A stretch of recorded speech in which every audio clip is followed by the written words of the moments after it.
I wish I drank instead of cheating on you, because drinking would only hurt me, but cheating was hurting you as well in the mess. And that was just the truth. Like there isn't a wait for it moment. It is what it is. You know, don't tell her, show her. Life is all about experiences. Like, how come the baby doesn't cry? The craziest part. She is her happiest. We have come loaded. The Modern Parenting Podcast. We're proud parents. So I am one of your hosts, Keri. This guy is Lin. He is my husband, my business partner. One of my first podcast episodes. My employee. One of my first podcast episodes. Do you remember when they would introduce me as Lin-Trin? Lin-Trin. Welcome to your host, Lin-Trin. He got one of those like audio. I think it was from Upwork or Fiverr, actually. And they introduced me one of those like AI people to speak. Yeah, I had this girl introduce me. Yeah, it was pretty She sounded funny. really good until she mentioned my name. Yeah, it was actually really good.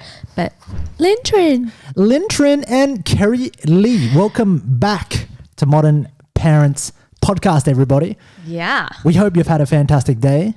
We've had a fantastic day. We're no longer in lockdown, but we kind of are, but we're not really in lockdown.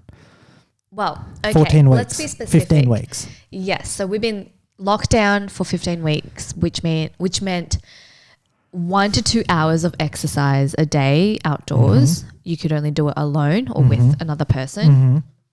Up to a certain time, we were only allowed to go one person to the grocery store. So I basically stayed home all day, every day. I was the grocery store. And for 15 weeks, Ocean never went in a car, which was an interesting adventure when we first took her in a car.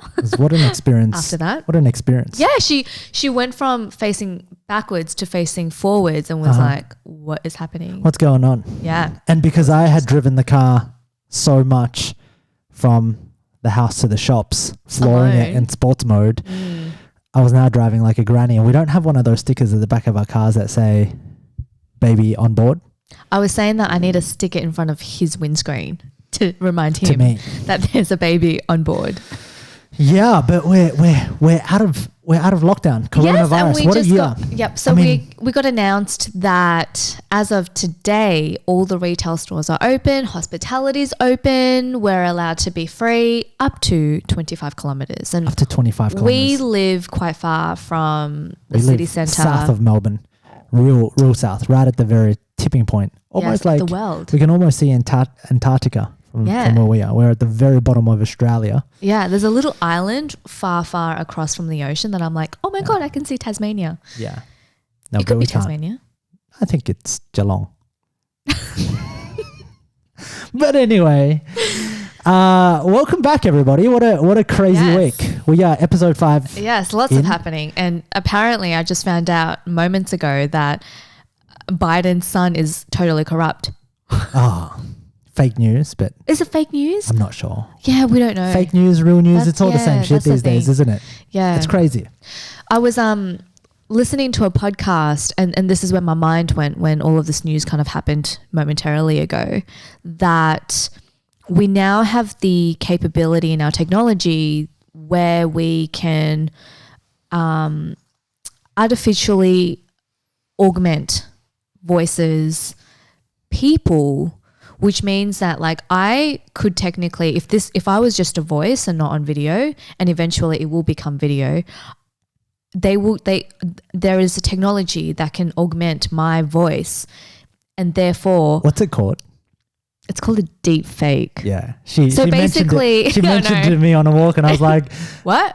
Well, I'm interested in listening about this topic. What is this about the deep fake? And then she told me and I was so disinterested in it. I know. Because I thought she was going to talk about something we're going to do together. It is like it's a deep black hole of a reality, because in my mind, my mind went straight into, wow, Ocean could have friends that aren't even real because they can create people, voices. Keri was mentioning this to me on a walk and I was listening to it, and halfway through I didn't understand what she was talking about because of deep fake. So in my mind I'm thinking about something dirty. I'm like, come on, get to the punchline. What are we doing tonight? Nope. It turns out this is some fake ID stuff online where you can actually build avatars and characters that are so real that's what AI can create. But anyway, how interesting. It is really, really interesting. How have you been this week? I have been really, really good. Yeah? You Yes. saw? From? Carrying Ocean all week? Yes. Ocean hasn't walked with me. Usually when we walk, we do about 3 walks a day. I carry Ocean. She gets a bit hot because, I've got a little lot. bit? I've got a lot. I got a lot of the dad bod happening here. So she heats up because of my insulation. We're double insulated. So she's got her fat, I got my fat. We come together, we rub, and we make heat. So she's been walking. She's practically on fire when she walks with him, is what he's saying. Yeah, by the time she's finished, she's sweating. Now she's a little bit traumatized going with him in the carrier, and usually she would crawl excitedly to the carrier. She'd be so on him. Excited. Yeah, and now she's like, she's like, get away from me. No. So she's on Keri now. And Keri sleeps with her. Keri holds her in a sleep in the little sack, the carrier. Yeah. Which you've been doing since she was born. And it's just been a great way for you to stand up, for you to connect and bond. And now she's carrying her to sleep, and then you're carrying her 3 times a day on our walks. I think it's a bit controversial that I carry her to 12,000. sleep. Is it? Because I've always been very cautious of expressing that and saying it publicly that she sleeps on me all the time. I would put up a sign. Ocean has no cot. She's got no toys. She's got no bed. Yeah. She sleeps with us on Keri all the time. And Keri loves it. But I think your body's getting a bit tight. Actually. Yeah, so if I'm doing this in the podcast, it's because my shoulders kind of go She's like a little tight. I'm not sure what I need to do as a physio, but I'm sure that all I need to do as a physio is just massage it, and it'll fix itself because temporarily. That's how the body heals itself. Yes. Most of the time. Yes. If it's not permanent damage. So anyway, let's get into the show. Yes. So, I'm in a coaching group, and I'm doing the conscious parenting coaching certification. Dr. Shafali. With Dr. Shafali. Yes. Yes. How'd you get in there? How did you? I had to apply. How'd you meet Shafali? How did I meet? It was by accident when I think I was just randomly searching on YouTube, and this topic of how to be a good parent came up, and I was like, what can this teach me that I don't already know? How to be a good parent. It was with Tom Bailey? Bilyeu, yeah. I always say Ted for some reason, but it's Tom. Yeah. It's Tom. It was Dr. Shafali and Tom, and you were listening to it. Yeah. And 9 months ago? Yeah. Yes. Yeah. Yes. So it was about 3 months into motherhood. Uh-huh. And it wasn't so much she was teaching me anything new. Okay. But she validated everything that we were doing. Yes. And what did she validate? Before that, there was always a sense of, I'm not doing this right. Like, what if something wrong happens? What if I'm not? Like, what if Lynn rolls over Ocean at night on the bed? Yeah, just all of these fears that I read on blogs, and I'm just trying to self-validate all the time. But these blogs are telling me to fear this, fear that, fear everything, and do it this way. It's really scary as a parent. Yeah. Especially the first one. Yeah. You're going into the dark. Oh, totally. And I think we talked about this on the first episode. On every warning label, on everything you can imagine, it says warning, hazard, child could die. We are not liable if your child drowns in this or eats something, or everything's kind of like we're tiptoeing. And what was really interesting was that you've just gone with this approach of, well, I'm a cave woman. I really think you've gone with the cave woman approach. Yeah, it's actually quite Natural a instinct. irony that we call ourselves the modern parents, because a lot of what we do with Ocean is quite ancient. It's primal. It's very primal. Yes, that's the word. I'd say it's primal. Yes, because when I'm thinking about, does it make sense? Can you show everyone how you feed her? What do you like? Yeah, like a, and then show the camera. We'll get a zoom in on this. What?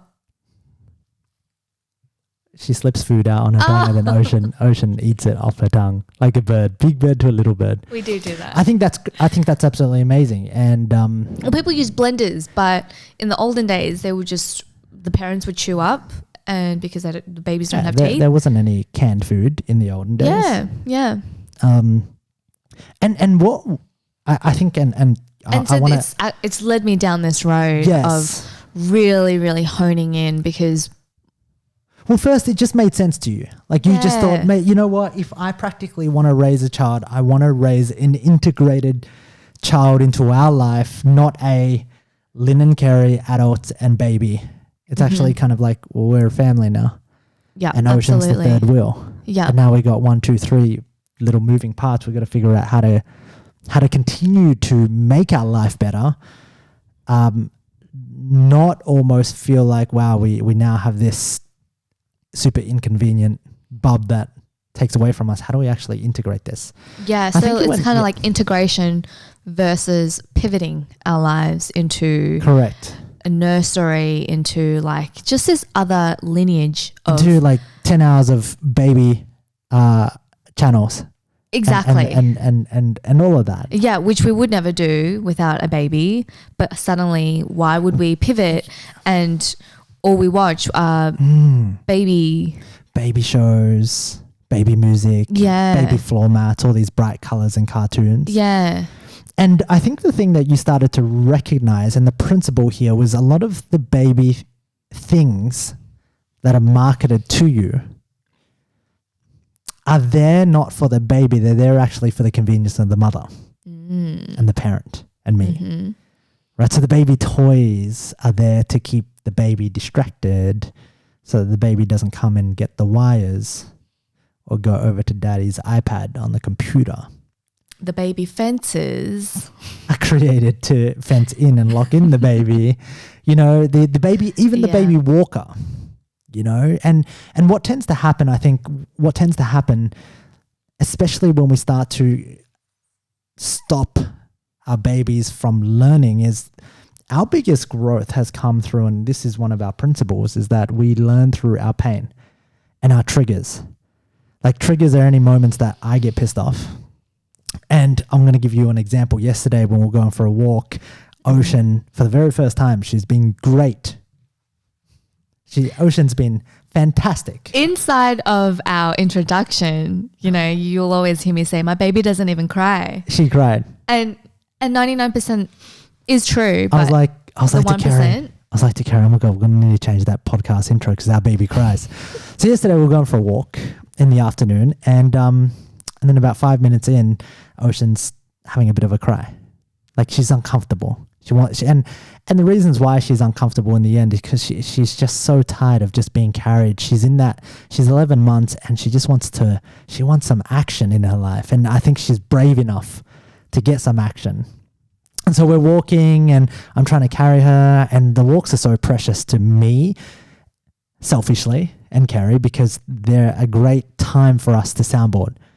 Like when I don't get my walks in with you, I don't feel quite right.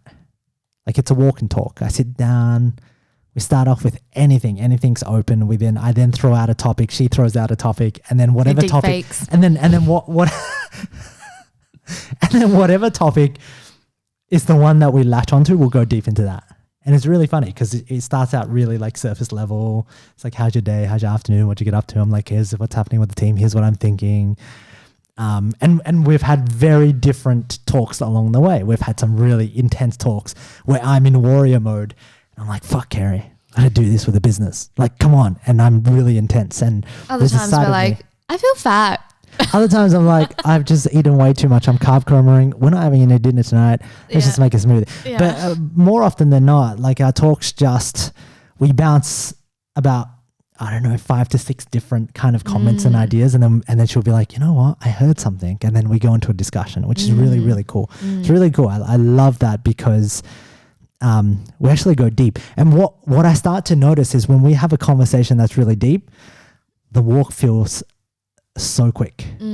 Like we can walk, you know, I was walking last week and the week before when Ocean was good and I was carrying Ocean. I was doing like 15,000, 20,000 steps a day, no worries.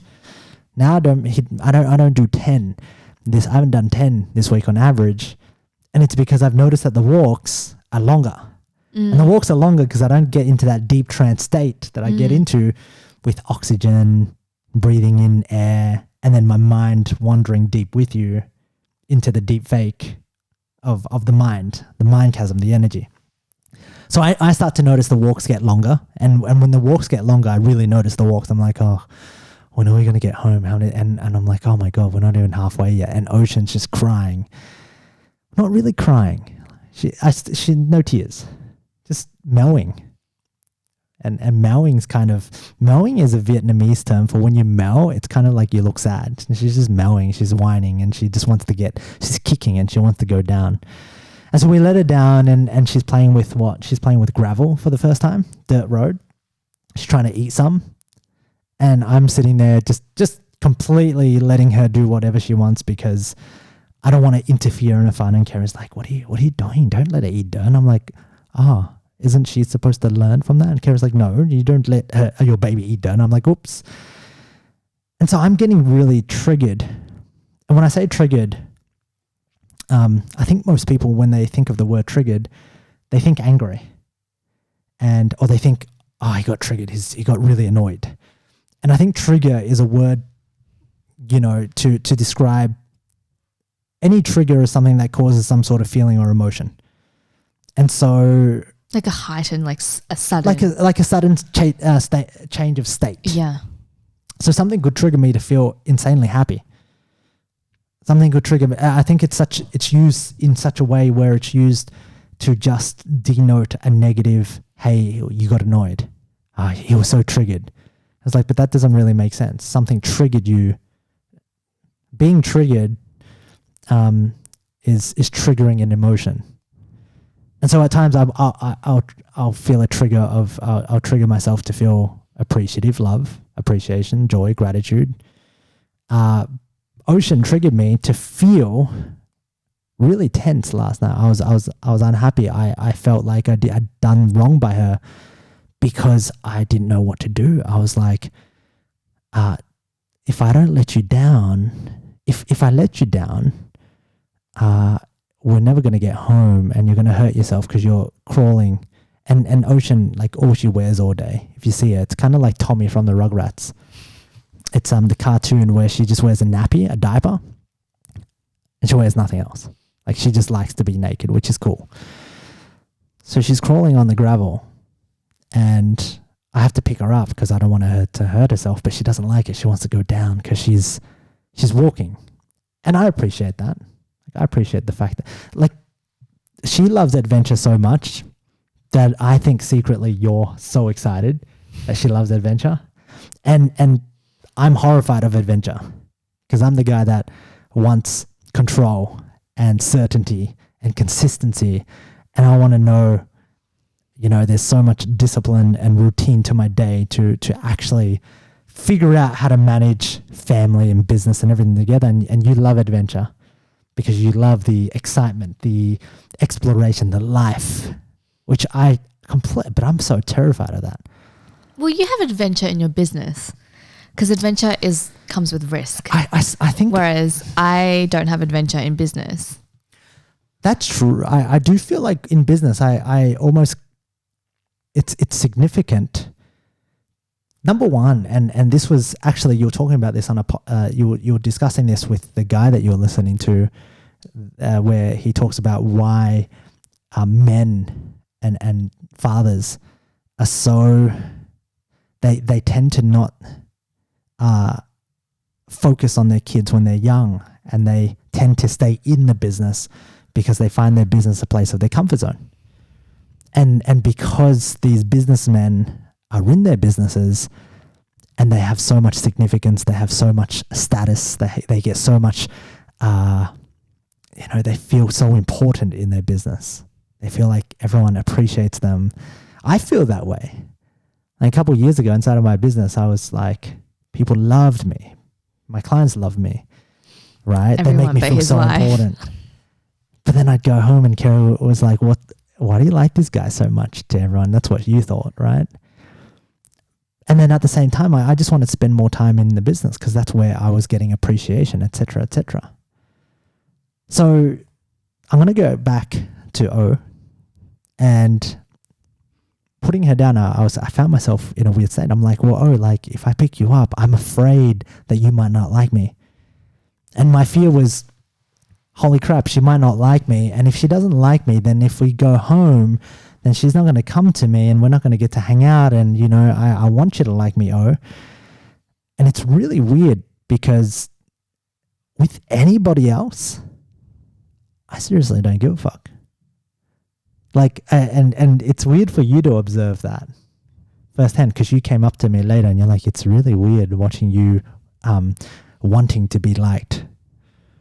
And I think over time, I used to be a people pleaser, and then I started to realize that I need to please myself for my own sense of happiness. But now with O, it's so raw right at the very heart that I'm like, oh my gosh, I want you to like me.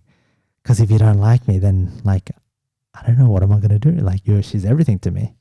She's like my fun, my joy. The parents are here right now, and they're looking after O. And, you know, when she woke up from a nap, she reached out to her grandma and wanted a grandma first. And then she wanted a grandpa. And then Daddy came around and she didn't want me. And I was like, I get it. I'll let you play with grandma and grandpa. You haven't seen them. But I go, oh my gosh, like, where am I in this ranking system? I started just to notice this. And I don't know if it's a big deal for you because you're mom and you have the boob. Your mother is kind of, you can't lose connection between mother and child. I think that's also not true. That's definitely not true. Yes. That's my assumption that the mother and connection, like O's going to love her mother more than me. And I've accepted that. That's the story I tell myself, at least, right? So I found myself triggered because I was walking home and the walk was long. I didn't get to soundboard with you and give bounce ideas because I think... Who were you triggered at? At this point, I'm like, are you triggered at Ocean or at me? I'm triggered. I'm upset. I don't know. I'm triggered at Bella, right? My first instinct is this dog. What are you doing? Right? Because when O triggers me, it's not the trigger. I can't be upset at her. She didn't do anything wrong. She's like in this invisible force field of, don't blame me. I did nothing wrong. Then it's Bella, and then it's kind of like, well, hold on. Keri made a mention that she brought O out on the grass earlier to play on the floor. And I was like, oh, Keri, you're such an idiot. You shouldn't have brought her out on the grass. And then that thought floated into my mind, and then I caught it, and I'm like, that's the worst excuse to blame Keri in the world. And then it's really weird when I'm having a I'm getting triggered and I'm getting annoyed, but I have no one to blame. I can't blame Bella because Bella didn't do anything. She's just walking along the grass, and I'm like, this is frustrating. You never want to blame yourself because, you know, you're always the last one to blame yourself. So then I try to figure out how to blame Keri, and I go, yeah, it's Keri's fault. Totally. That bitch. She allowed Ocean to play in the grass before, and then I'm like, that is the worst. That is a pathetic excuse, right? Like, this is happening real time. And then I go, fuck. It's something in me that I'm like, why am I triggered with this? I'm like, is Keri annoyed? Why am I annoyed? And a lot of the times I'm annoyed. Does it annoy you that I'm not annoyed? Not anymore. Okay. It used to. Yeah. It used to be like, bitch, like, get a sense of urgency to you. Do you not care about anything? Yeah. The care factor. Do you not care about, are you just careless? Yeah. Mm-hmm. Like, how carefree are you? Mm. You know, and because I live, like, my life is on a schedule. Like, that's just the way I live my life because it gives me a sense of calm, certainty, clarity. I was going to say this, like, this is the statement where I go, I've been a poor man, I've been a rich man. And this is the Wolf of Wall Street thing. And I'm like, I've lived my life without a schedule and I live my life with a schedule. And I choose a schedule every single time because I know what my life is like without one. You know, it's chaotic. So I live my life very scheduled. And the problem with that is I don't get a degree of freedom and flexibility. So if the plan doesn't go accordingly, my state can alter very quickly because I'm like, all right, 4:30 should be a walk time, walk and talk. This is refreshing. We're going to go home. Ocean's going to eat. I'm going to give Ocean a bath. And then I'm going to get straight back to work. And then I got team meeting afterwards. And then I was like, oh, I'm put off the plan. I was triggered. And you're right. I used to get annoyed when you didn't get triggered. Oh, sorry, when things wouldn't trigger you. Because I just thought, does this girl not care about anything? You know? And I would hold on to that. And I would almost find a sense of pride in my caring. Yeah. I'm like, I care because I have high standards. She's got no standards at all. Yeah. You know, it's kind of that like that inside the company. When I first started, I'm like, I care about every single little detail because my standards are here. And a lot of the times that created my own unhappiness. And I think there is a balance. There's a balance between the standards and there's a balance between not taking shit so seriously all the time. And then Keri, when we got home, you were just like, oh, I was fine because I just asked myself, like this is what Keri did in the room. I was fine because I just asked myself, you know, could I handle this for another 10 minutes? And then I said yes, and I was fine. I was like, bitch. And then I'm sitting there kind of moping because I'm feeling down and I'm like, oh my God, I want to be so liked by O. And I'm thinking, oh my gosh, O, do you hate me now that I, had to continue to carry you while you're hysterical? Do you hold that against me? Are you not going to be my friend anymore? All of these things that we think about that I'm holding on to, that now I'm starting to process because I'm really thinking about this stuff. I'm holding on to it, but O's already moved past it. Like she's so present that she moves in and she's almost like, she's so present that it feels fleeting. And I'm not even sure what the difference is. Like when you're so present that you're looking at this and then you suddenly something else catches your eye and then you're like, oh, now don't worry about that anymore. I've got your attention. That's over. Whereas with me, I'm like, hold on, we kind of looked at this. Let's look at the past and let's process it. Let's keep the past in here. And so I'm looking at the past thinking, shit, O's like going to be upset at me. And so I create these stories inside of my mind. O's already moved on, but I can't move on. And I think that's the biggest thing that I'm struggling with right now, to go, how do I move on knowing that the other person has already moved on? And if I don't, then I put that in O, because O starts to go, oh, wait a second, why has he not moved on? Should I hold on to this as well? She starts to get confused. So that was the walk, and that was the realization. There's some really deep shit in what a child does to you. It's specifically with me. Like has Ocean done anything to you? Because I know how effed up I am. Like some of my thoughts, I'm blaming Keri because Keri took her out to the grass to play. I'm like, Keri, why'd you do that? Don't do that again. I want to say I told you so much, right? And Keri's just like, he tells me nothing. But anyway, so I don't know how we took the detour. But we're going back to Shefali, and you're a student of Shefali's. Yep. And we are currently in week 7 of the coaching. What is it? What are you doing? And we're deconstructing and analyzing. By coaching ourselves, we become coaches for other people. Okay. And so this is the whole process. Yeah. So absolutely. Like I think I've been coaching for years because I always coach myself, and this is the whole process within the course, that we are all students of our own and we're all deconstructing. And what are you deconstructing? Ourselves. Right. Our emotions, our triggers, our patterns, our children, our parents, our friends, our siblings. I have none. So my mom. What? So when you say you're deconstructing yourself, what does that actually mean? Give me an example of deconstructing. Are you analyzing? Are you doing a lot of analysis of your behavior? Yes. So you talked about a trigger for you yesterday. Mm-hmm. I also had the trigger because my trigger is, you're a little brat, you're being a little brat.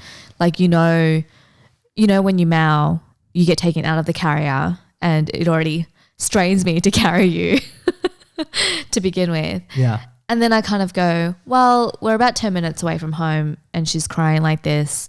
And as long as he can carry her on his arms, am I okay with her crying for 10 minutes? And the answer is, yeah, okay, I'll be fine, because I know she'll get over it. The time will pass. My trigger and what I'm deconstructing, for instance, this morning was a very, very strong lesson for me. Because what did you deconstruct this morning? Was it me? So my big topic was that our children are always watching. Okay. Yeah. And no, it wasn't you, but you helped me diffuse it, because I get to this is all part of the deconstructing. And look at the sleeves roll up, everybody. Look at the sleeves. She's about to drop some bombs. What? So your children are always watching. Let's go through a live deconstruction. Yeah. So we make a very proactive effort to not say no to Ocean. Okay. We never say no. I've never said no to her. Yeah. If anything, we say Kong, which is Vietnamese for no. and Kong, as the word is, it's quite playful. Like Kong, like Bella has a toy named Kong, you know? So it's more playful. We just don't like the sense of the harsh discipline of no, don't do this. You know why as well? We're very selective about our language, and I noticed this because we say no to Bella. Aha, that is my trigger. Yes. Now, this morning we went for a walk, and we don't have a learning tower for Ocean. We use a chair, and Bella jumps on the chair and jumps on the kitchen bench and eats all our food while we go for a morning walk. We don't take Bella on a morning walk because she gets super wet and super mangly. Yeah, it's too wet. But let's go back a little bit. Keri wakes up and has an hour of meal prep. So she'll go out, she'll cut pumpkin, she'll cut potatoes, she'll mash potatoes, she'll put it in the steamer, she'll get my avocado toast ready, she'll get O's pumpkin ready and meats ready and proteins ready for the day. I cook the eggs, I peel the yolk out of the egg. It's a perfectly boiled egg, there's 5 of them. She'll go and take the yolk out, put it, mash it with the pumpkin, and have these little cute, what are they? These just little portions. bowls. These little bowls that we They're bought. bowls with little cute animal faces on them. Yeah. Inside of them. So that's all there, ready to go. Yeah. That's like O's meal prep Super done proud. for the day, right? Plus a coconut juice and water and et cetera, et cetera. So we go for a walk. We go for a walk and we come home, and I'm playing with Ocean in another area, and Lynn was like, oh, the ball's like half out, like half dangling out of the kitchen bench. Like that's a bit dangerous. So weird. And I was like, whoa, that could drop that is dangerous. And I'm thinking to myself, oh gosh, that's a bit clumsy of me to put the ball there. And I'm thinking she did it, but I'm like, it's Keri. So it's whatever. I'm so used to things like that. She's so carefree. She's so carefree. Like, she's forgot. It's fine. Anyway, so 30 minutes later after we play, I'm going to feed Ocean, except half her food is gone. Then I realize my whole meal prep on the kitchen bench is gone, and I'm fuming. Like it was instant. Bella was miles away, and I'm yelling at her like, bad girl, no. This is probably already an hour after she'd eaten all the food, mind you. So she's like, what? Bad girl, no. I lock her up in the toilet, and she's just sitting there inside the toilet, and I'm like fuming to myself like, that little fucker. This is all spoken out loud, by the way. And then suddenly I look at Ocean, and she's like, I'm like, oh, fuck. And it was just a huge series of deconstructing, because for one, very, very blatantly right in front of me, I see Ocean staring at me, saying, yelling, screaming at Bella, no, bad girl. I didn't hit her, but I may as well have, because it was such emotional. Bella's our dog, by the way, for anyone watching. Oh, yeah, it's my fur baby. I know that. It's not my stepdaughter or anything like that. And I realized, like, just right there in that moment, that the message I was sending to Ocean was, Mama loses her shit and she doesn't take ownership, because, by the way, it's not the first time that it happened. It's probably the third time that it's happened. Every time I think about giving Bella away. Every time. Same. And to be honest, like that's not the message that I want to teach Ocean, but that is the message that I am showing to Ocean, which is I'm going to give your sister away because she's a little fucker or I will storm out. And these are the things I say that I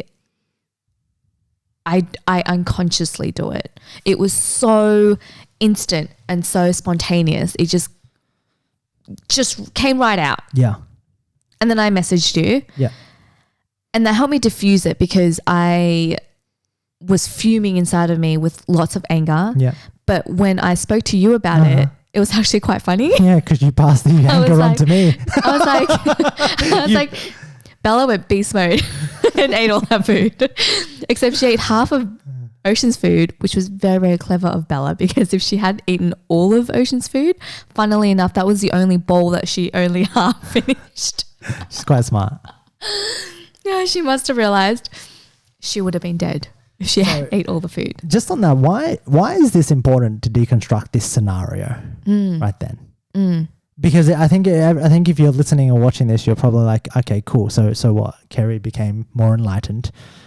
Why do you think it's so important to deconstruct yourself in this moment and almost figure out what's happening here? Yeah. And the consequences of, we can play this down both roads. The consequence of if you keep doing this and let's say you do hit Bella and let's say you take it out on Bella and it becomes habitual and then, your ego says, I'm 100% right. Bella's wrong. And then what happens to O? Yeah. I think that's where the lesson comes in. And I realize Ocean is always watching. So even though I don't say no to her, she knows the word. Yeah. Because I'm screaming it, yelling with such emotion at Bella. Yeah. And it's important to deconstruct because when everything's going well, I can say I'm a great parent. I'm fully aware. I don't say no to my child. I don't need to discipline her because she just wants to be good naturally and she's so amazing and all of that. But when those triggers happen and I'm able to catch them, to grasp a lesson from them, that's where the true growth happens. Yeah. Because eventually if she started saying no and I was completely unaware that this was all happening, the whole moment was just not even in my memory bank. Yep. She starts saying no, hitting Bella, saying no to dad, bullying, realizing that there is power when I'm yelling, screaming, doing all of those actions. Yeah. I don't need to show her. I don't need to say at her no. She's already learnt it. Yeah. I think that's a big consequence. It's a huge consequence. Yeah. And what happens is I like to deconstruct it now because I also see the consequence of me as a kid. And I can see how my triggers came about and my beliefs came about, especially with you being clumsy. Like anytime, like I've had to deconstruct myself over the last 6 years with you in our relationship, from you, I don't know, scratching my keyboard to now you putting food all over my keyboard. And the difference between back then and now is now I don't care anymore. But the reasons why I was upset at you initially for you being clumsy wasn't the fact that there wasn't anything wrong with you being clumsy. It was what I saw as a kid when my parents got into a fight. My dad would yell at my mum if she was clumsy. Like, how could you be so careless? And I was there watching it. And I remember this time that my mum had gone to church and she had all this gold in a bag for some reason. I don't know why mum had all this gold, but she brought a whole bag of gold to church, like all her gold bracelets. And I'm thinking maybe because our house had been robbed before, and so she was actually trying to be extra careful. She was just trying to be extra careful. Yeah, yeah. Mum leaves the bag of gold, forgets it, and then on the way home for like the next week, not even on the way home, we hear everything about how mum was so careless, etc., etc. The next week, it still drags on to go, oh, you still lost it. And then it staggers the next month.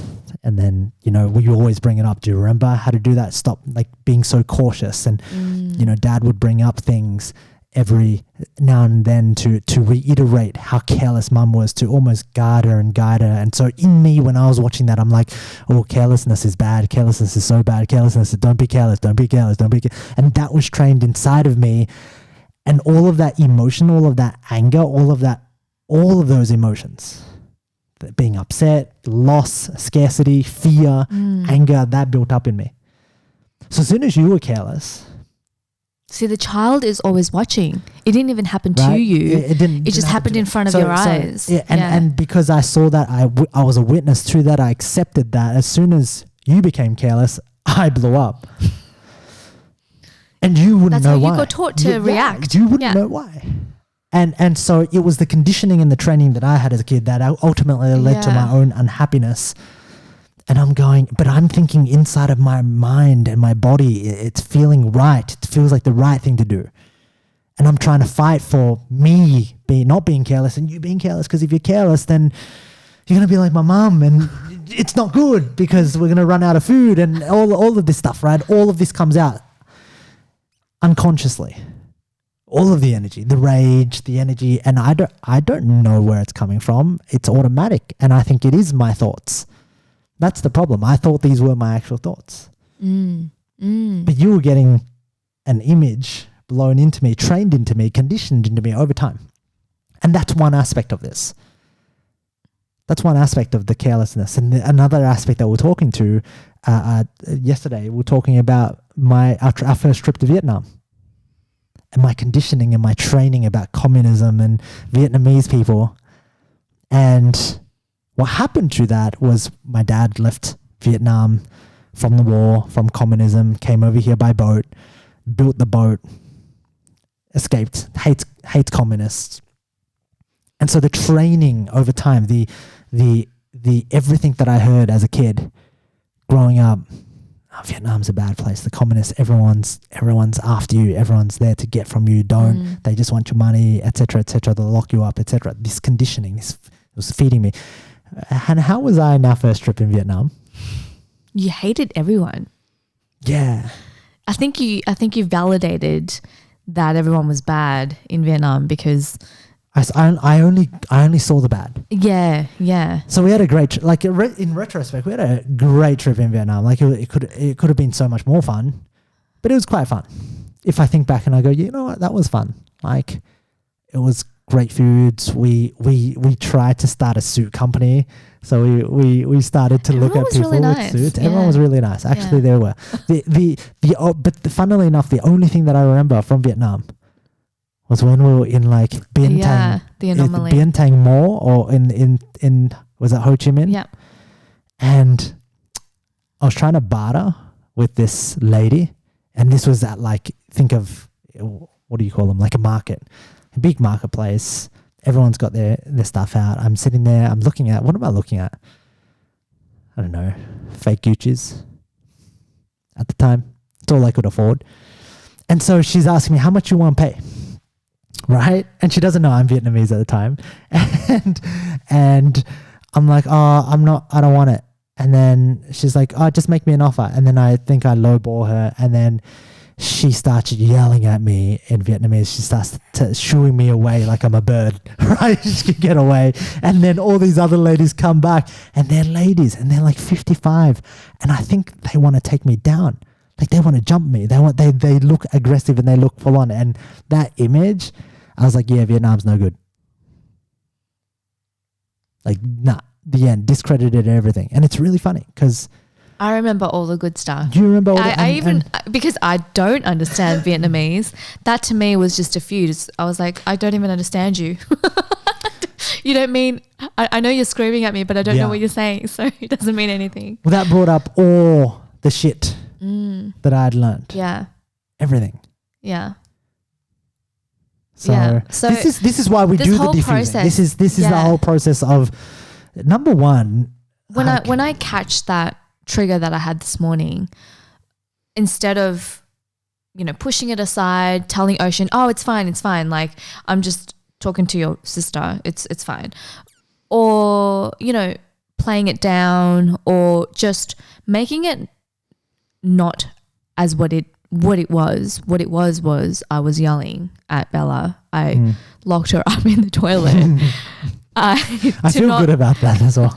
Weirdly enough, I feel fucking good about that. Yeah, she stayed in there for 30 minutes. Because the other thing that happens is Ocean loves her sister and she feeds her sister half her food. And so what Bella does is she'll eat from Ocean's hand before Ocean even gets a bite, and then I get pissed off again because I'm like, that is Ocean's food. But also on the flip side, Bella's really good to have around because she's like the mop. Exactly. So yeah, but she should only mop up conditional, after. Right? It's yeah.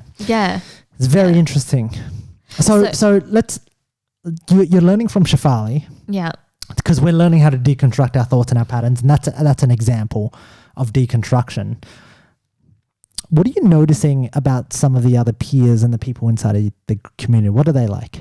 Are they like you? Are they like me? What's their kind of, who are they? The majority of the group are women, and I don't want to talk about like who they are, what they will, how enlightened, what they're up to. I don't think that's my place. Yeah.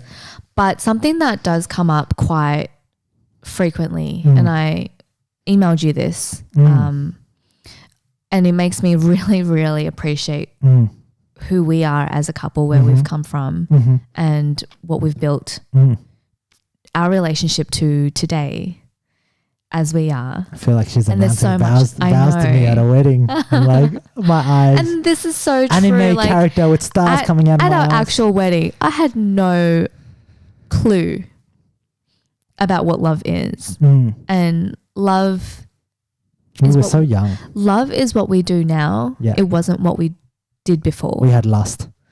A lot of good sex at the start. And it was very, very fleeting. And love is fleeting in its own character. When you're scared that Ocean won't love you eternally, that's a true fear, because love is fleeting, and she might love you one day, hate you another day, then love you again the day after. Yeah. So a strong topic, a strong theme that comes up in the group a lot is these women's partner is, for lack of a better word, falling behind. They're holding them back. Yeah, they're really holding them back. The problem with that is they're parents to the same child. So when there's two very, very conflicting values, one is trying to do it the conscious way, which isn't the linear way, which is abstract and creative and spontaneous and doesn't value a child on their grades. Yeah. That can be very, very triggering and very harsh to receive as the next parent, as a father or even the mother who's not about it. So to go, hey, my child's grade does matter, and you're not going to do anything about it because they got a C. They should be getting an A. I was an A student of maths, and they're getting a C. So I think, and I just want to put my definition in what conscious is right now. It's to me, it feels like awareness versus someone completely unaware. And somebody that is completely unaware, they're completely unaware that they're influenced by society, versus they're not influenced by their own choice. And I think consciousness and having a level of consciousness is being influenced by your own choice and intuition. And not being conscious is simply listening to what everybody else says our kids should do. Our kids should go to private school. They should have tutors. They should be honey, I got told the school was really good. Let's take Ocean. Yeah, let's go to this new school. What should Ocean be when she, oh my God, she's. Oh, if everybody else thinks it, she then plays that's music. The right thing to do. No, right? Let's get her to play music. Yeah. Let's get her to be an app developer, because I think that's gonna be good in 20 years. That's a useful skill. She'll make heaps of money. Maybe a cyber hacker, something to do with online. This is where maybe we'll get her into deep fakes and she can start creating people. Bitcoin, funnels. And so the difference between when Keri, you mentioned being conscious, is having the awareness and the intuition to go with what simply is at the time and going with what you want, and what's going to make you happy, what's going to make you fulfilled, and what's going to do what you want to do, because ultimately that's all that matters for you, versus being unconscious, which is completely oblivious to the fact that you're conditioning or you're listening to other people. And as soon as you mentioned that, I started to realize, oh my gosh, like where am I unaware, or where have I listened to other people so much so that I haven't trusted my own instincts?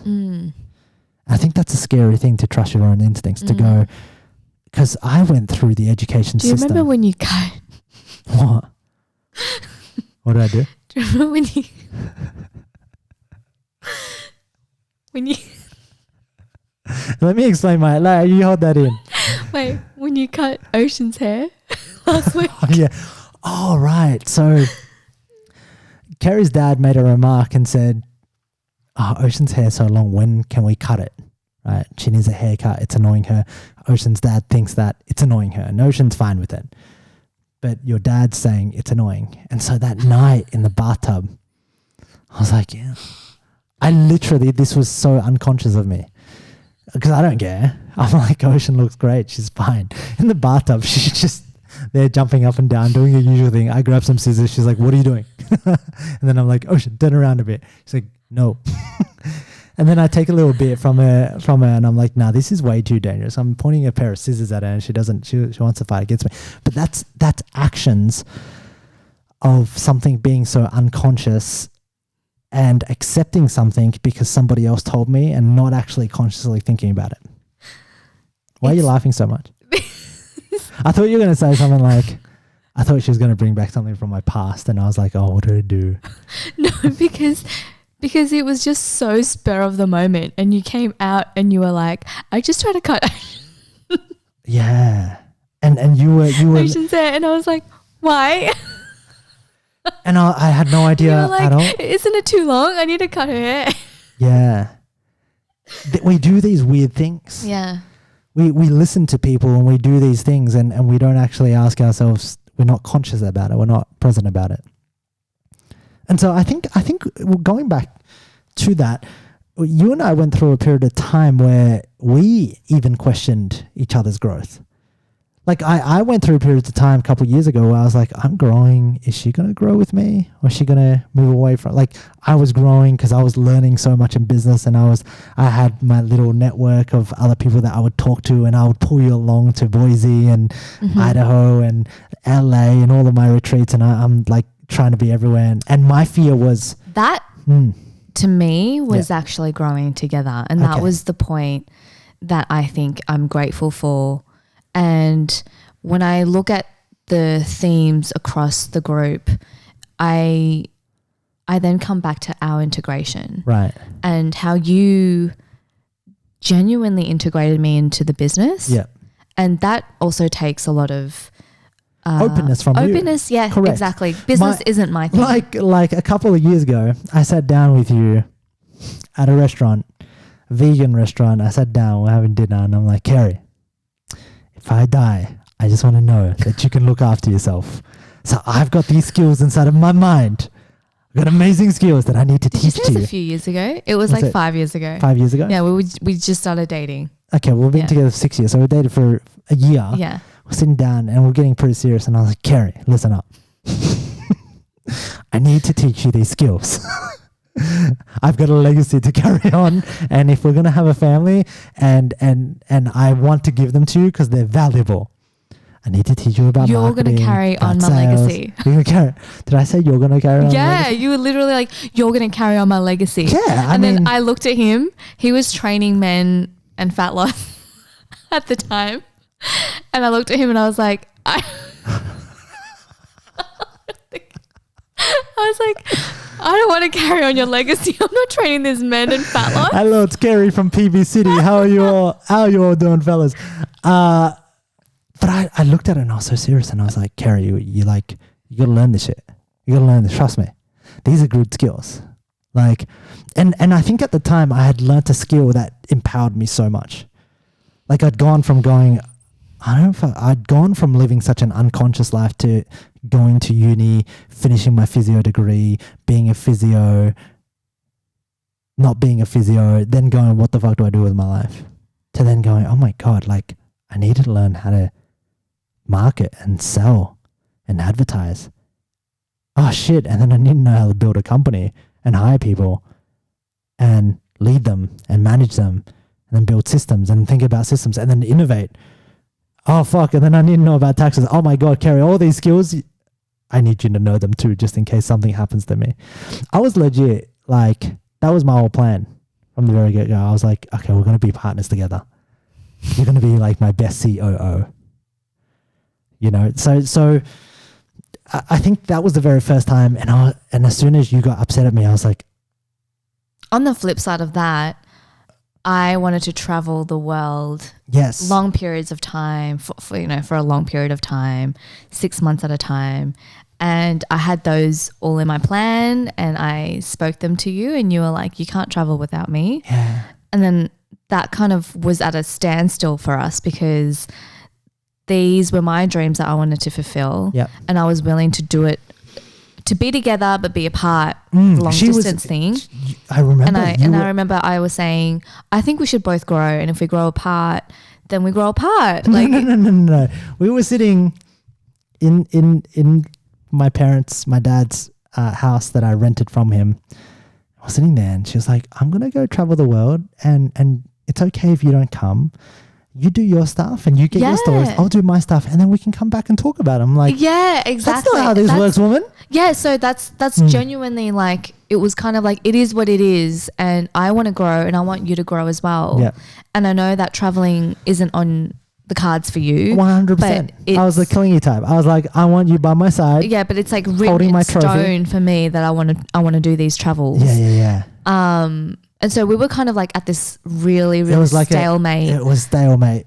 You and I met and we ended up getting married, buying a house. Like, by the way, like all that time, I think those two key moments where I didn't want to carry on your legacy. Yep. You didn't want to come traveling with me. Mm-hmm.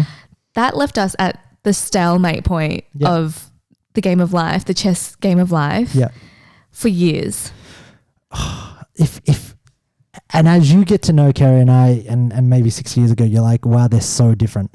How are they even dating? Yeah. Because you're a traveler. I want to get rich, right? Like that was, I want to be hot. I want to have a good body. I want to get rich. That's all I cared about back then.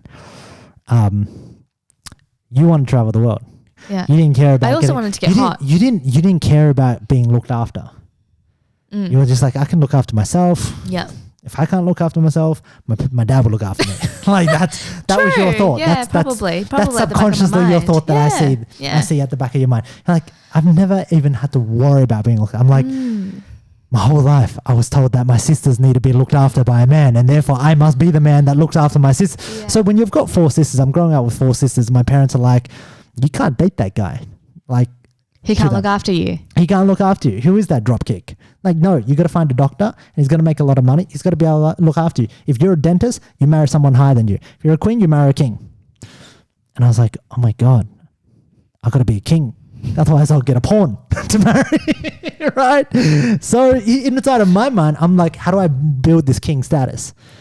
I'm like, all right, I got to look good now because I got to be handsome. Nobody wants an ugly fella, fat fella over here, right? To get myself in shape. And then I become a physio because apparently that's what is decent. When you don't become a doctor, you become a physio. I didn't even know what they did. I didn't know how miserable they got paid. And then I was just like, oh, I'm not touching people's feet in like a little cubicle, looking at ankles and it's just it's not for me. It's a great profession. Not for me. So we came together with completely different values, and I was so afraid that you wouldn't grow with me. But I was so like, that didn't even cross my mind. I'm like, for sure she wants what I want, because what I want's awesome. Because what I want was what my parents had always told my sisters what they wanted, and therefore I am the epitome of this king. She should want this. Yeah. So I'm coming in with this conversation, and I'm going, your mum likes me, your dad likes me. This is amazing, right? Because your mum's like, oh my God, like, yeah, it's handsome, it's a good looking chap, and can he look after you? No, she was like, do you love him? Okay, great. Well, your mum's not the typical Asian mum then. She isn't. Because the typical Asian mum that I've been encountering has been, what does he do for a living? Yeah. Does he make a lot of money? Oh, he's pretty good looking. Done. Oh, is he Catholic? It's not Catholic. Oh, fuck. Okay, will he convert to Buddhism? Yeah, okay. Yeah. Like it's a real Asian thing. And so that's the conditioning. Those were the requirements. I had met all those requirements. I'm like, well, what do you mean you want travel? That wasn't part of a requirement. If that had been part of the criteria, I would have traveled, but it wasn't. Yeah. So I think much of our relationship was growing apart, even though we were growing in the sense of buying a house together, getting married.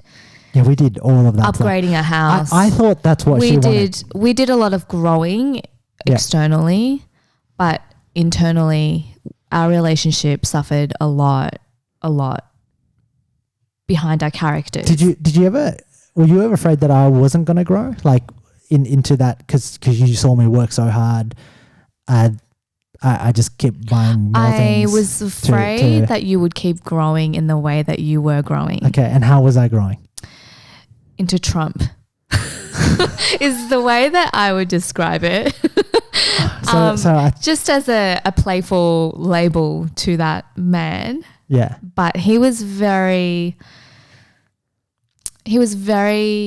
egotistical. Okay. I still am. Yes. But I think I'm more understanding. Yes, but you have a level of empathy to you now. That part of you that didn't exist before. Okay. Yeah. Yes. So I was really afraid that trajectory was going to grow in that way. And so I kept putting us under more pressure, financial pressure, by just upgrading our houses. Literally. So we bought a house, nice house. It's $1.5 million. Didn't have a garage. Right? That was a nice comment house. That his family... But my dad made this comment to me. He said, Lynn, your house doesn't have a garage. Your house... And so my family are great. They're great people. When I would meet up with them, they'd always find flaws. They're always like, "Oh, Lynn, you just work too hard. Oh, Lynn, you're just not good enough." Like there was always this flaw fundamentally growing up, right? And so the first remark that I got, and it was like, "Oh, your house is great, but you live next to flats," and because we live next to a flat, and living next to a flat isn't great because you're living next to a whole bunch of people. And then I was like to Keri, we live next to flats, and she's like, "So what?" And I'm like, do you not know? Lynn, you don't have a garage. You don't have a garage. And I was like, yeah, you're right. That makes sense. Right? And then like 6 months later, there's the Castle on the Hill, which is the house in the northern suburbs of Melbourne. It's kind of like the best house in the north. It was our neighbour's house. It was 2 houses down, and it had 8 garage spaces. Yeah, it had a huge garage. So he bought it basically and was like, I have 8 car spaces now. And I was like, yeah, I bought this house. Do you even like it? She's like, because initially you walked in, and Keri's the type to just like everything. She likes everything, right? And I can't read. She's like, oh my God, I like this. This is kind of like Alice in Wonderland. Yes. And that's not a good thing. Have you ever watched Alice in Wonderland? If you live in a house in Alice in Wonderland, it's not a good house. True. You want to live in like an LA luxury penthouse house. This is not that house. I feel like I'm in Malibu. Right? Yeah. She was like, I feel like I'm in Alice in Wonderland. I feel like a princess. And I'm like, done. I'm like, done. I put in an offer. And this house had been on the market for quite some time. It couldn't sell. And then we ended up getting it. And I was like, oh my God, I'm going to need to make more money. So I started working more. It was just my drive, right? Just to work more. And then I'm just like to my dad, so what do you, I didn't say it because it's disrespectful. But I was like, so like, what's wrong with this house now? And I think at that point, when he was like, nothing, this is the house you got to keep forever, my son. Right, that's his words. This is the house you keep here forever. You give to and like he would say something like that. At that point, I was like, oh fuck, like I didn't feel good. Empty. I felt dirty, like just going, oh, is this the feeling? Like, Is this what I get for achieving every fucking thing at 27 that you ever set out? Is this what I get for taking over all of my siblings? Because now I've got a bigger house than all of them together. You know, as the last child. And not to say that my siblings are successful. They are successful human beings. They're not successful. I just somehow hacked the system and outworked them with a tremendous amount of pressure from debt. And then I worked my way up. And so I got to that point because as a kid, I just wanted to feel good enough. Like there was always something wrong with me. And then that house was the final straw. But anyway, going back to this, I thought you wanted a house. And so I said, I bought the house for you, Keri, because I don't want the house. Fuck, the house is old. You made a great wedding venue. We had our wedding in it. And you know what? It was fantastic because we had our wedding in the mini mansion. Yes. It was great for it because we had a Great Gatsby theme. We did. And now it's sold. Now we're by the beach where we belong. We are also debt free. So going on our all-time low, and I do want to talk about our all-time low, which I exploded. She nuked. I imploded our relationship, our marriage, and I unconsciously, very, very unconsciously, I didn't know how to fix the marriage. I only knew how are you feeling to at the time? Break it. How are you feeling? Because I had this system going on. I had a house, had an office. I was driving to work every morning in peak hour traffic. It felt really external, and internal was a large space of emptiness. And for me, the cheating was the numbing. Okay, well, you just on the weekend just revealed that to everybody. Yeah, so on the weekend, I was watching an hour special on alcoholism, and I wrote to you, I texted you, and I said, "Wow, I'm watching this, and I just caught my thoughts to think about. I wish I drank instead of cheating on you, because drinking would only hurt me, but cheating was hurting you as well in the mess." And that was just the truth. Like I don't, there isn't a wait for it moment. It is what it is. Like this was in 2018. Yeah, it was it was my rock bottom, and I deliberately wanted to make it his rock bottom too, because I wanted to burn everything that we knew down. Yeah, you saw like the trump, and the only way to break the trump is to break the trump. Yeah, you got to snap the trumpet. I think I want to give context. So to me, you know, like how I discovered it was Apple has this wonderful thing where it connects your phone to your MacBook to all your devices. So I think I needed to get a file off your MacBook for some reason, for something to send to somebody. Yeah, and you saw the text messages. You saw that. I saw the text, and I sent, and I think he had a girl's name in it anyway. And I was like, wait, this is so confusing because that sounds like a girl. Why is she texting a girl this? This is really weird. Yeah. So anyway, those are the details, but the details don't actually really matter, because at the end of it, we broke. Yeah. Like, if you think about all the problems that these parents have, and the theme is that people are growing apart, they're addressing it, whereas I never actually addressed it. I just went like all guns blazing. Yeah, fuck you, I'm going to kill you. That was my way. And he asked me, we do sometimes talk about it, and it's like, how were you, like, what was going through your mind? You know, I think there is still some digging, and years and years, probably decades on, we'll still dig. And just the truth is that I was so numb, I can't actually tell you, just like alcohol, when you're so high from alcohol and you feel nothing, I felt nothing, like nothing. We mentioned something, you said you were playing with fire. Yes. I was just playing with fire. Because that was the thing that she messaged. She's like, we started talking 2 weeks later because I moved out. I needed my own time. And this was emotional cheating. This was her texting another guy, right?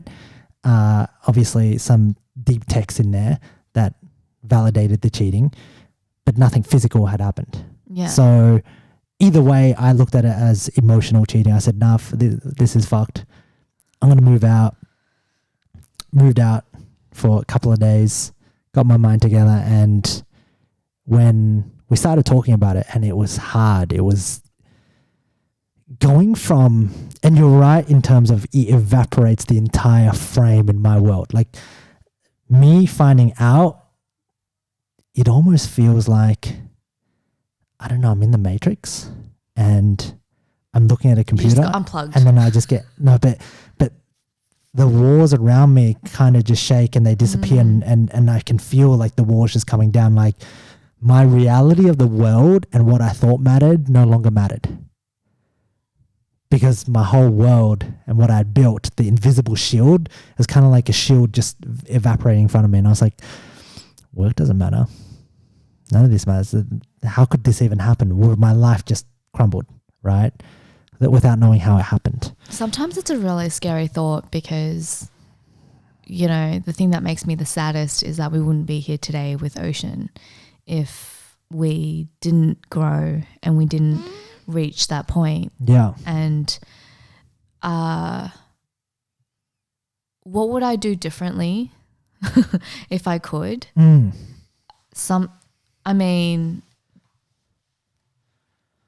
For one, I definitely didn't take ownership. And at that time, I was doing everything but taking ownership. And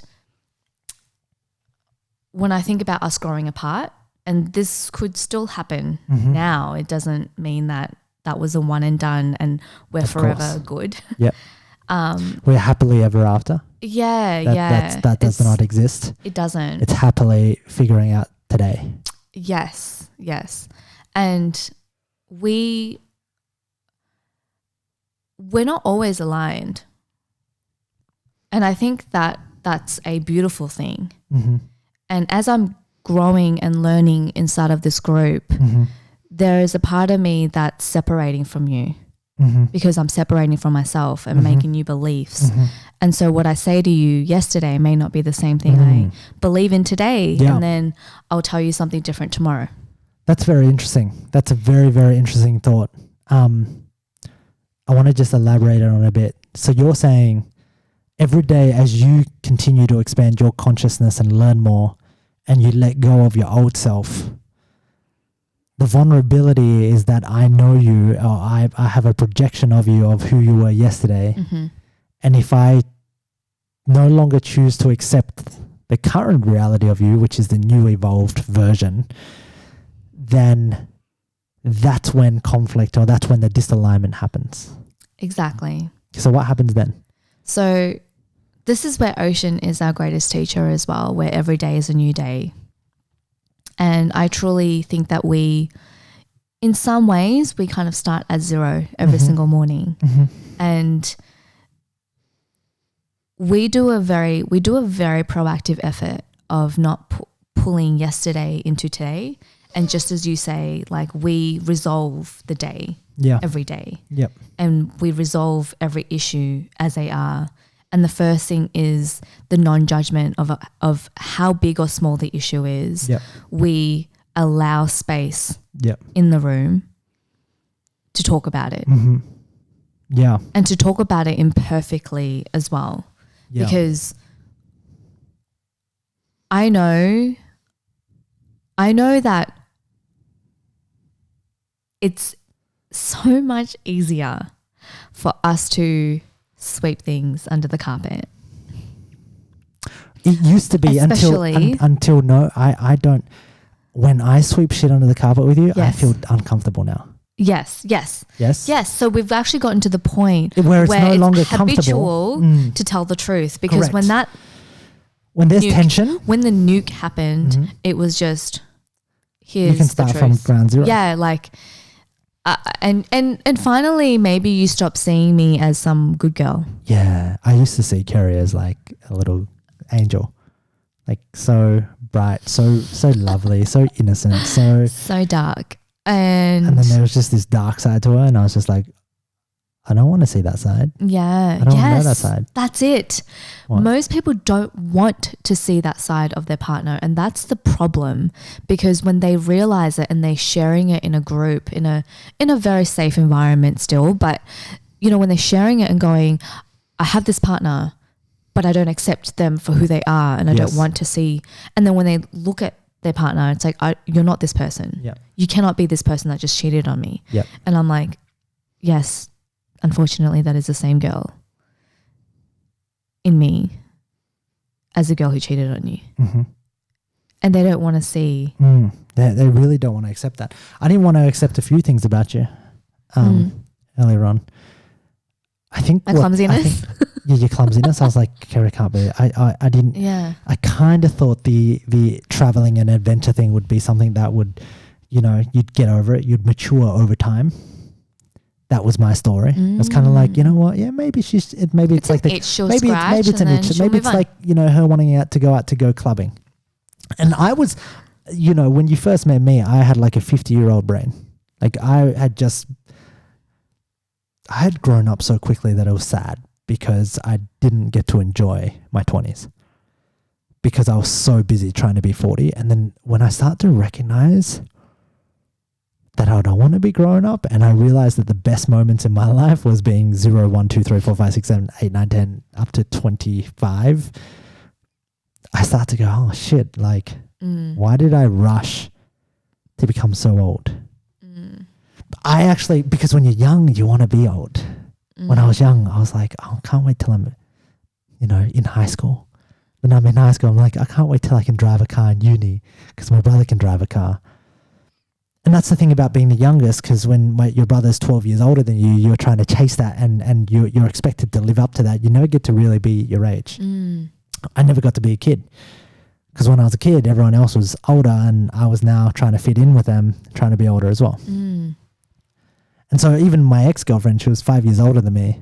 So by the time I was dating her, I had to act older than her, because I need to feel secure about her judgment in dating a younger guy. So I was like, no, you made the right choice. I'm really an old guy. So by the time you met me, I was like 50 inside. I was like, I'm going to settle down. I'm going to make money. So you're kind of like anti-aging right now. I'm stripping back. I'm like, holy fuck, like life should be fun. It should be crazy. It should be unpredictable, calm. Everyone just needs to calm down. Like, because we're all just going to be unhappy, and we're all going to be old. I think the thing that we do well is tell each other the truth. And I talk about this, and I say why this feels so good for us is because no matter what, I know I can be honest with you, because if I'm not, it doesn't feel right. Because I can tell you something and you won't judge me. It's like, I'll tell you something because I want to investigate my thought, and you're happy to investigate that thought with me. And it was funny because I was speaking to a client of mine from, you know, I had a conversation with Nick and Anthony, and they were a client of mine, and I hadn't spoken to them since we were in France last year.